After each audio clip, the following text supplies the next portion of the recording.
Bonsoir à tous, bienvenue dans votre émission La Réunion Léla. On va parler Covid-19, on va parler vaccin, on va en parler dans Causement Réunionnais.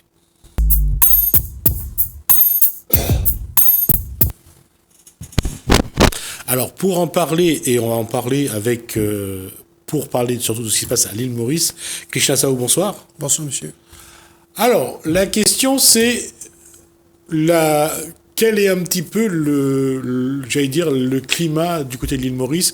Est-ce que la vaccination se met en place aussi bien ou mieux qu'à La Réunion, si on peut comparer? Pour le moment, c'est difficile d'en juger parce que on a reçu à Maurice les premiers vaccins qui viennent de l'Inde. C'est une donation de 100 000 doses pour 50 000 personnes. Et 50 000 personnes, c'est surtout pour les frontliners, ceux qui sont au-devant, les aides-soignants, personnel médical, les gens qui travaillent à l'aéroport, etc. Donc, il s'avère que 50 000, ça ne va pas être assez. Et gentiment, le haut-commissaire de l'Inde va nous donner encore 50 000 doses. Donc, il y avait une appréhension parmi les personnels soignants, les frontliners. Et donc, de ce fait, et c'est un peu comme à La Réunion, les gens traînent un peu pour venir. Moi-même, ce samedi, j'ai emmené mon père à Espace Redley, à Saint-Denis, le nouveau centre Covid ouvert par la mairie de Saint-Denis. Et je dois dire qu'il n'y avait pas beaucoup de monde. Et j'ai emmené mon père, il a 87 ans, il avait un petit peu d'appréhension. Mais quand il est sorti, il était riant, il m'a dit c'est comme une piqûre de mouche, c'est rien, je me sens la forme et tout. Et voilà, je pense que il m'a dit j'ai vu dans les médias, les gens pleurent et tout ça c'est menti. Donc je crois que il y a une mauvaise atmosphère et donc il faut attendre parce que avec le temps peut-être que les gens vont comprendre que il faut faire le vaccin. Moi-même ce jour-là, j'étais là-bas. J'ai pas 75 ans, parce que c'est à partir de 75 ans. Et donc, on m'a dit, il y a des vaccins qui vont rester et qu'on devrait jeter. Monsieur, est-ce que vous voulez vous vacciner? Je dis, bien sûr. Et donc, je suis vacciné. Regardez, ça va, je pète la forme, il n'y a pas de problème, je peux lier à La Réunion, les là et tout. Donc, c'est ce problème général qu'on assiste dans le monde. L'appréhension de la population vis-à-vis des vaccins est aussi importante. Aussi importante, mais il faut aussi dire qu'il y a une certaine opposition dans tous les pays qui font un jeu malsain. Je veux dire, je ne veux pas nommer des noms, ni à Maurice, ni à La Réunion, ni en France, ou en Inde, où vous voulez. Et donc, c'est ça qui freine un petit peu le démarrage, mais les gens vont se rendre compte très vite. Comme moi, j'ai pas hésité de témoigner ici à Réunion-Léla, de dire, écoute, il y a rien. On vous fait un test parcours santé, vous rentrez, vous faites vos piqûres, c'est comme une piqûre de mouche, vous sentez rien, vous restez 15 minutes, il y a un médecin qui est là, il y a tout ce qu'il faut, il y a un ventilateur, il y a un truc de secours si jamais vous avez des problèmes. Mais tout le monde s'est bien passé et je ne comprends pas pourquoi il est resté 26 doses ce jour-là. Et donc, parce que à Maurice aussi, si les doses restent, surtout Pfizer, il faudra les jeter, quoi. On va juste rappeler qu'il faut les conserver à moins de 80. Pfizer, c'est moins 80. Moins 80. Et AstraZeneca, on peut le garder dans le frigo. Et Moderna, c'est comme Pfizer aussi. Donc, c'est celui qui peut durer un peu plus longtemps, c'est AstraZeneca. D'accord. Et à l'île Maurice, ça se passe de la même façon? Oui, c'est-à-dire, il y a eu vraiment une appréhension, mais je veux dire, pas raisonnée. Je veux dire, c'est normal que les gens ont une appréhension, c'est normal. C'est même humain, c'est même leur liberté à eux. Mais en même temps, il faut pas non plus tomber dans n'importe quoi. Dans l'excès. Dans l'excès. Et des théories complotistes que le vaccin, il y a un puce qu'on va mettre dans notre... Vous voyez, on sort du cadre complètement. Donc, dans un premier temps, les gens étaient un petit peu réticents, mais là, je vois que les frontliners commencent à se faire vacciner. Et l'île Maurice a besoin de 1,5 million de doses, c'est-à-dire 700 quelques personnes.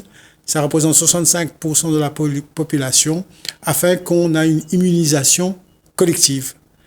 Et donc, il faut des gens comme vous, comme moi, comme d'autres gens qui viennent et qui disent à la télé, non, il n'y a rien. Il n'y a rien. Moi, mon père, 87 ans, parce que j'ai regardé la télé, j'avais peur et rien du tout. Franchement, rien du tout.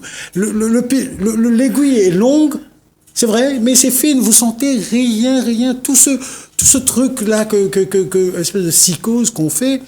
Mais écoutez, moi, j'invite les gens à aller voir déjà. Faites la queue, allez voir, prenez un rendez-vous et vous verrez que ça passe tranquillement. Et puis il y a toutes les précautions, il y a un médecin qui est là, et on vous fait un questionnaire, on vous demande toutes vos allergies, etc. Donc vraiment, il n'y a pas de souci. La question reste sur encore une fois, est-ce que Maurice a déjà commandé des doses? Maurice va commander 1 million de doses. Pas 1 million, 1 milliard de roupies de doses, ce qui fera à peu près 500 000 doses. On achètera aussi à prix réduit avec l'OMS, c'est-à-dire c'est en fonction des pays et leurs revenus. C'est-à-dire si vous êtes un pays pauvre, vous payez moins cher. Et donc là, Maurice, par rapport à son revenu par habitant, il va les avoir à moitié prix. Donc il va acheter encore 500 000 doses. Donc on est déjà à 1 million et on a 200 000 avec l'Inde, et avec l'argent que les autres pays vont nous aider, on pourra peut-être acheter encore 300 000. La question, c'est de trouver, en tout cas, c'est l'État qui va, même à Maurice, c'est l'État qui achètera les doses. Oui. Donc, c'est l'État qui achète directement. On n'est pas dans l'Union européenne qu'on doit passer par... Non, c'est ça, c'est les Mauriciens n'auront pas à payer le vaccin, c'est ça que je veux dire. Non, le vaccin est gratuit. Ça, soyons sûrs là-dessus. Ouais. C'est-à-dire que le vaccin est gratuit. On ne va pas faire un vaccin par rapport à ton revenu. Si tu as un peu d'argent, tu payes. Non, tout ça, ça ne marche pas. C'est leur droit, la santé pour tous. Et ils auront un vaccin gratuit, 1,5 million de doses. Et on commande les 3 vaccins, Moderna, Pfizer, AstraZeneca. AstraZeneca, c'est idéal quand tu as 18 à 65 ans. Au-delà de 65 ans, il faut prendre Pfizer. Et s'il y a des problèmes des variants, il faut absolument Moderna, comme tu le sais très bien. Moderna, c'est celui qui est beaucoup plus solide face aux variants qui sortent un peu de partout, surtout dans notre région, le variant sud-africain. Oui, voilà.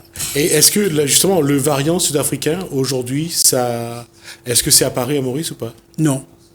Parce qu'on a fermé nos frontières. Je pense que le variant sud-africain n'aurait pas dû être à Mayotte ni à La Réunion. Parce que, bon, les frontières ne sont pas vraiment fermées strictement. On ne contrôle pas les gens. Parce que les gens ici, ce n'est pas le même qu'à Maurice. Ils voient ça comme une intrusion dans la liberté personnelle. Alors qu'à Maurice, vous savez, dès que vous sortez de l'aéroport, les flics vous escortent jusqu'à votre hôtel, et vous êtes surveillé à l'hôtel, etc., etc. On rappelle qu'aujourd'hui, à Maurice, ceux qui arrivent, en tout cas, ont la septaine obligatoire. Ils ont la quatorzaine obligatoire. La quatorzaine obligatoire. Et comment ça se passe, comment tout se gère aujourd'hui entre la quatorzaine, entre la vaccination? Ça se passe bien, il n'y a pas de... Non, je veux dire qu'ils se sont donné un délai au 18-31 mars, ça devrait aller. On pourra faire circuler les gens qui sont vaccinés et on arrivera aussi à un bon niveau à Maurice pour qu'on puisse ouvrir les frontières et les Mauriciens aussi puissent voyager. Ce qui veut dire qu'aujourd'hui, c'est une course à la vaccination d'abord des Mauriciens avant d'ouvrir les... Non, il faut qu'on ait une immunisation collective. On ne peut pas prendre des risques. Il faut au moins vacciner 65% de la population, c'est-à-dire 700 000 Mauriciens. Après, on peut ouvrir les frontières. Mais on peut aménager un peu, c'est-à-dire qu'on peut ouvrir les frontières par rapport à des gens qui ont un certificat de vaccin. Donc ça, on peut le faire parce que Maurice est Covid-free. Si jamais on a le virus sud-africain, ça bouscule toutes les choses, évidemment. Il y a un vrai contrôle justement pour empêcher de... On a fermé les frontières avec l'Angleterre, avec Sud-Afrique et tout ça. Là, et il n'y a plus de Mauriciens qui voyagent vers l'Afrique du Sud? Aucun Mauricien, aucun Sud-Africain peut venir à Maurice, vice-versa. Japon, même chose. Brésil, enfin, c'est rare au Brésil, mais on a quand même des... Vous savez, il faut être prudent parce que on a les courses et il y a 2 jockeys brésiliens qui étaient sur la liste pour arriver. Donc, franchement, il ne faut pas prendre des risques. On leur a dit, mais attendez un peu. Donc, voilà. Il y a aussi le variant californien qui vient de développer. Donc, voilà. Donc, on fait attention à tout ça. En tout cas, on peut dire que l'île Maurice met les moyens pour vraiment contrôler tout ce qui peut venir sur son territoire. Oui, c'est important parce que nous, là, si on continue à ce rythme-là, on n'aura pas assez d'argent pour réinsuffler dans l'économie ou je veux dire que la dernière fois, on a pris des réserves qu'on garde pour les imports, pour qu'on a à manger. Donc là, on ne peut pas. Là aussi, il faut qu'on se dépêche pour profiter du rebond économique. Je veux dire, il y a plein de rayonnés qui sont stressés, qui n'en peuvent plus et qui veulent souffler. Et donc, ils vont évidemment partir en vacances en nombre à Maurice. Je veux dire que vous voyez les étudiants qui se suicident, etc. Donc, à La Réunion, à La Réunion, partout dans le monde, ça va faire 1 an qu'on est confiné, couvre-feu, etc. Donc, si on arrive à faire ça, eh ben, c'est bon pour l'économie de Maurice, c'est bon pour les gens de La Réunion qui veulent vraiment s'évader un peu, s'oxygéner, revoir, sortir, quoi. Et aussi, moi, j'ai une pensée spéciale pour mes amis Seychellois qui, économiquement, sont vraiment proches de l'agonie et qu'eux aussi puissent ouvrir leurs frontières. Ils ont aussi, eux, reçu un don de 100 000 doses de l'Inde. Et donc, voilà. Donc, peut-être que l'Inde va les aider un petit peu et OMS. La Chine... Mais ils ont moins de population. La Chine n'a pas fait de dons sur l'océan Indien? La Chine veut vendre son vaccin. D'accord. Et on ne peut pas l'accepter, ce vaccin, parce qu'il n'est pas fiable. Même s'il nous le donne gratuitement, on va dire non. D'accord. Donc, s'il veut nous donner un peu d'argent pour qu'on achète Pfizer, on ne dira pas non. Mais comme ça, là, on dit... Pas acheter, en tout cas, le vaccin chinois. Non, il est à 50% d'efficacité. Ça, on ne peut pas. D'accord. Parce que le vaccin indien, c'est un don, j'explique bien, mais c'est un don d'un vaccin développé par l'Angleterre, AstraZeneca, qui est fabriqué, comme tous les vaccins, les Indiens, ils ont beaucoup de laboratoires qui fabriquent ces vaccins-là, qui sont fiables, et que ces vaccins-là vont un peu partout dans le monde. Il y a des vaccins qui sont fabriqués en Angleterre, mais c'est à petite quantité. Donc, voilà la raison pourquoi on peut administrer ces vaccins à Maurice. C'est pas un vaccin indien. C'est le vaccin AstraZeneca de Oxford. Par contre, si la Chine nous donne, on dira, écoutez, monsieur... C'est gentil, merci. C'est gentil, merci. La question reste que comment la Maurice vit actuellement cette période où il y a eu un regain de l'épidémie. On le voit partout sur la planète. Comment l'île Maurice actuellement a mis en place ces protocoles? Est-ce que on a resserré la vis? Oui, on a. Et comment l'économie fonctionne? On a resserré la vis, c'est normal. On a des cas importés sous contrôle, mais pas à un niveau incontrôlable, parce que, comme vous le savez très bien, on est limité en termes d'hôpital, de place, etc. Parce que sinon, si ça part en dehors de contrôle, ben, c'est la catastrophe. Donc, on a arrivé à garder ça sous bonne garde. Et l'économie, non, là, il faut absolument qu'on rouvre là. Là, il n'y a pas d'autre solution. On trappe le vaccin et on dit à tous les Mauriciens, il faut vous vacciner parce que sinon, on va manger la farine crue. La question de l'entrée des devises pour l'économie aujourd'hui, c'est devenu... C'est vital. D'accord. Pas juste l'économie des touristes. Le fret, ça nous coûte beaucoup plus cher là pour faire venir à manger. D'accord. Okay? Parce que les aéroports, etc.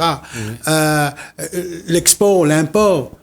Maurice est le premier investisseur à La Réunion, étranger. Bah, écoutez, faut que ces gens-là D'accord. viennent et s'occupent de leur business. Ouais. Inversement, et pour qu'on attire des investissements à l'étranger. Parce que la Chine va profiter du rebond. Il faut qu'on profite du rebond, mais à notre petit niveau. Hein. On n'a pas les moyens Ouais. de fabriquer des voitures électriques et tout ça. Hein. Faut pas non plus partir dans ça, parce que c'est une île et il y a l'économie d'échelle comme handicap. Mais déjà, si on arrive à relancer le tourisme, bah, qu'on a nos frères réunionnais qui viennent nous voir, je pense que ça sera une bonne chose. Ça, c'est vrai aussi. Je pense que quelque part aussi, le fait que les Réunionnais vont en vacances à Maurice, ça participe aussi à l'économie. Ah non, mais la Réunion est notre premier pourvoyeur de touristes. Donc après, les gens mauriciens aiment les Réunionnais parce que le Réunionnais, il reste pas dans son hôtel matin et soir en train de bronzer et il consomme que à l'hôtel. Les Réunionnais, ils sortent. Hein, ils vont aller manger un dolpouri. C'est-à-dire tout le monde profite. Il prend le taxi, il bouge, il va dans des endroits pas vraiment hyper touristiques pour les autres touristes. Eux, ils vont aller à Rosil, marché 4 bornes. On est content parce que ça fait marcher le petite économie. Le petit gars qui vend ses vêtements, qui vend son dalpouri, qui vend son alouda, etc., etc. Donc, et je dirais même pour le Cavedi, ben, on aurait aimé que nos amis indiens ici auraient pu venir à Maurice pour le fête de Cavedi. J'en ai rencontré plein. Et justement, là, avec le début de la vaccination, Maurice se prépare à justement à voir revenir ces touristes vaccinés, bien sûr, avec ça, c'est quelque chose. C'est comment être sûr que les gens qui vont rentrer sont vaccinés. Ben, je pense qu'il ne faut pas non plus tomber dans le parano. Moi, j'ai fait vacciner mon père, on a eu un certificat de vaccin. Ah, d'accord. Donc, je pense ça suffira. Que ça suffira. D'accord. Hein, donc, il n'y a pas de souci. On dit à quelle heure j'étais vacciné, 14h05, il y a tout le détail, quel vaccin, quel médecin. Bon, ben, écoute, je pense que là, ça va aller. Et à Maurice aussi, c'est la même chose. On donne un certificat. On nous a fait peur avec le passeport. Quand on dit passeport, les gens commencent à bloquer tout de suite. Attention. Non, soyons simples, un petit certificat, c'est bon. D'accord. Ce qui veut dire que, pourquoi je pose la question? Parce que, après, pour ceux qui sont vaccinés, je pense qu'ils pourront rentrer tout de suite. Mais ceux qui viendront et qui ne sont pas vaccinés, là, il faudra quand même mettre en place un protocole. Je pense qu'il faut aller de l'avant. Ceux qui ne sont pas vaccinés, qui arrivent, on peut faire un PCR test pour voir dans un premier temps. Et donc, si seul le PCR test est négatif, on peut leur faire un premier vaccin et on peut les laisser partir pour revenir faire le deuxième dose. Mais ça change tous les jours. Hein? Donc, on a dit aussi que si on peut faire un premier vaccin, 1,5 dose, ben, c'est encore mieux. Surtout pour les jeunes, c'est pas un problème. Donc, parce que j'ai lu quelque part en Dordogne, il y a un médecin qui a fait le premier vaccin. Après, il a fait la fête et il a attrapé le virus. Parce qu'il faut attendre les 2 vaccins. Et entre les 2 vaccins, il y a un délai de 4 semaines ou 3 semaines. Okay. Donc, il faut trouver un protocole comme ça qui marche, qui est faisable, que les gens qui viennent sans vaccin, ils font un premier test PCR. Il fait un premier dose et après il revient, il fait son deuxième dose. La question, c'est que aujourd'hui, est-ce que les pays vont être aussi pointilleux pour justement surveiller tous les entrées, vu qu'il va y avoir un besoin de relancer l'économie? Je pense que si tout le monde comprend très vite qu'il faut vacciner, c'est le seul moyen pour s'en sortir pour tout le monde. On est dans le même bateau, on n'est pas dans un bateau, tu es dans un bateau, etc. On est dans le même bateau, dans tous les pays, il faut relancer l'économie, il faut que ça repart. Il faut qu'on se débarrasse de cet ennemi. Et la seule façon de débarrasser de cet ennemi-là, c'est de vacciner, de contrôler pour qu'on arrive à point zéro comme en Chine. À Wuhan, il n'y a plus le virus. Ben, on peut avoir des idées ce qu'on veut sur la Chine, mais quand quelqu'un fait quelque chose de bien, il faut essayer de s'inspirer. Une fois qu'on est sorti de là, et ben après, c'est bon. Donc je pense que ce que je vois à La Réunion, les élus sont en train d'ouvrir un après les autres des centres de vaccins pour augmenter la capacité. Je pense dans les jours qui viennent, ceux qui ont eu des appréhensions, ils vont commencer à comprendre que bon, ben écoute, il faut y aller, c'est tout ça, c'est assez banal. Et effectivement, effet boule de neige, quand au lieu à la télé, on ouvre la télé, on nous dit sur la MBC, à La Réunion, il y a eu 400 morts. En France, il veut dire, à La Réunion, il y a eu 10 000 personnes qui ont pris le vaccin. Et vous savez, nous, on est en compétition. Et Réunion Première va dire, à Maurice, il y a eu 15 000. Eh bien, écoutez, là, vous allez voir que ça va régler la chose très vite. Enfin, Merci. j'espère. Hein. Merci Krishna Chao pour cet échange, en tout cas pour le point aussi pour l'île Maurice. On aura l'occasion de vous revoir la Bien semaine sûr, prochaine sur ce plateau. pour vous tenir au courant de le progrès le nombre de gens qui vaccinent. D'accord. En attendant, nous, on va regarder la question de l'égalité fille-garçon de nouveau avec un étudiant. Et puis, on va parler d'un métier qui va, avec le temps, mieux se faire connaître. C'est le service à la personne. On écoutera Jamel Mazagran parler de son métier et de ses 2 contrats parce que là aussi, la précarité joue. Je vous retrouve juste après.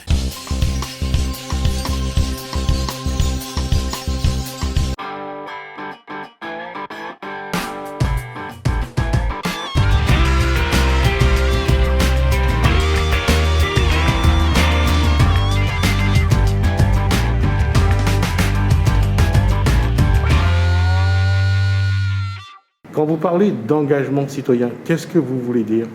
Pour moi, l'engagement citoyen, c'est l'action quotidienne qu'on fait pour changer la société ou notre mode de vie dans lequel on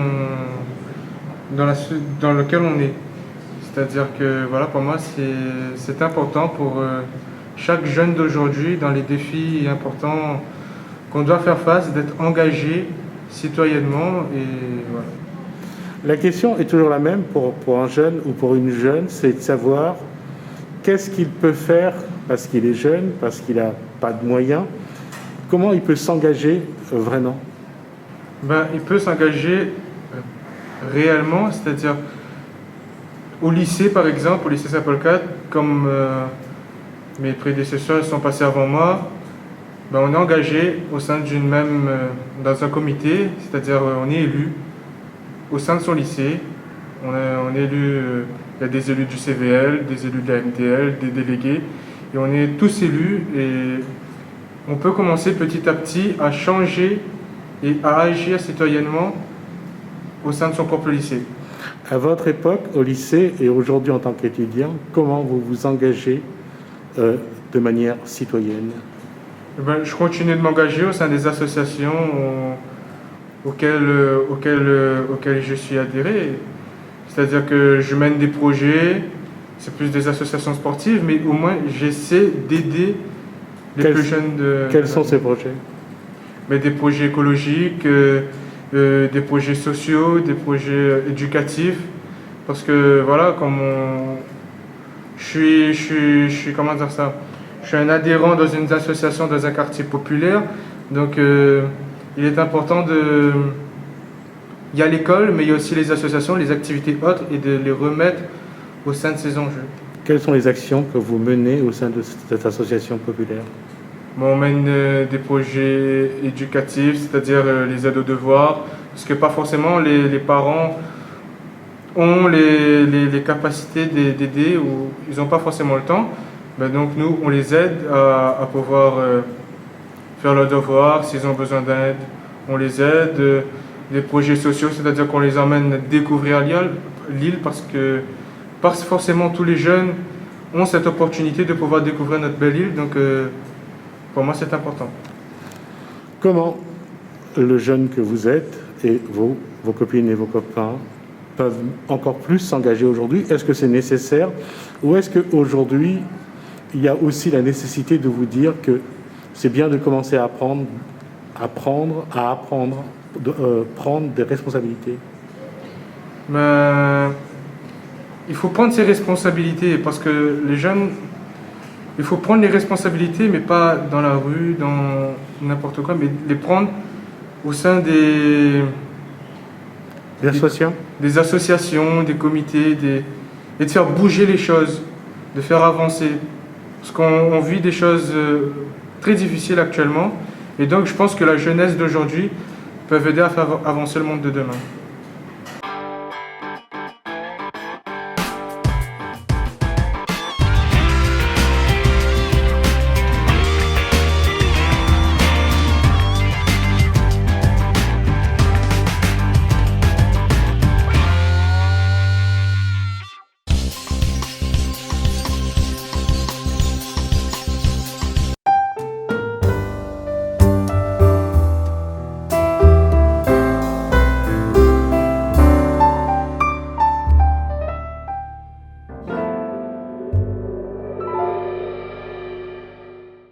Quels sont les contrats que vous avez aujourd'hui? Le contrat que j'ai aujourd'hui, j'ai un CDI en tant qu'auxiliaire de vie et j'ai un contrat en tant que femme de ménage. Pourquoi? Pourquoi? Parce que le contrat en tant qu'auxiliaire de vie, c'est un contrat à temps partiel. Et du coup, ça ne suffit pas en fin de mois. Et donc, j'ai pris ce petit travail à côté pour pouvoir arrondir mes fins de mois. Comment vous vous organisez pour que ça se passe bien? J'ai déposé, J'ai déposé un planning de disponibilité en tant qu'auxiliaire de vie dans cette société actuelle. Et du coup, j'ai pris mon lundi après-midi et le vendredi après-midi que je travaille chez l'autre employeur. Combien d'heures vous faites par semaine? En tant qu'auxiliaire de vie dans cette société actuelle, par semaine, je dois faire à peu près 32 à 34 heures par semaine. Et chez l'autre employeur, je fais 4 temps par semaine. C'est pas trop lourd à gérer? Non, ça va. Ça va.